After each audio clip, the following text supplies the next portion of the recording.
Tujuan kita hidup satu, beribadah kepada Allah Azza wa Jalla. Sampai kapan kita beribadah? Sampai mati.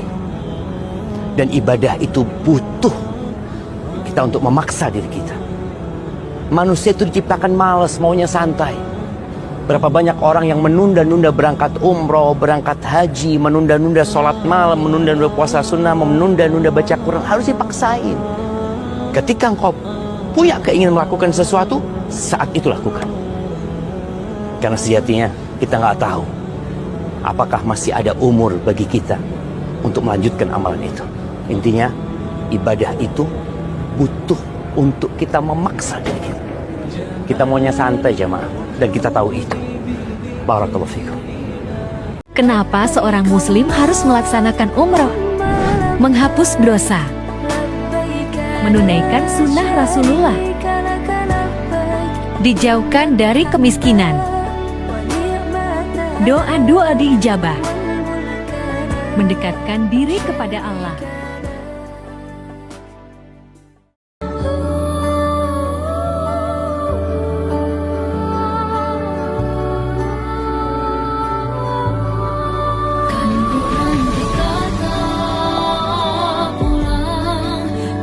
Di antara privilege hidup di zaman sekarang adalah mereka yang nggak punya hutang. Saran saya, tidak perlu punya hutang.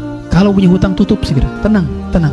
Pada akhirnya nggak ada yang perlu dicepet-cepetin dalam hidup. Kita bisa masuk surga tanpa punya rumah. Kita bisa masuk surga tanpa punya kendaraan. Kita bisa masuk surga tanpa punya hal-hal yang seharusnya nggak punya. Iya, serius. Masuk surga itu sederhana. Jangan pernah dibuat ribet. Saya sering bilang, jangan pernah mewajibkan kepada kita atas apa yang Allah tidak wajibkan kepada kita. Allah tidak pernah mewajibkan kita punya rumah, Allah tidak pernah mewajibkan kita punya mobil, Allah tidak pernah mewajibkan kita punya motor. Nggak wajib itu. Jadi seandainya kita mati dalam keadaan tidak punya apapun, kita tetap bisa masuk surga, hadirin. Orang kalau suka silaturahim, orang kalau suka ngunjungi orang tua, orang kalau suka sowan kepada saudara, terutama yang satu rahim, kakak, adik, dia akan dapat keistimewaan yang Nabi janjikan. Mayyurid ayyubsatalahu fi rizki. Siapa orang yang mau lapang rezekinya, wayun sa'alahu fi asarih.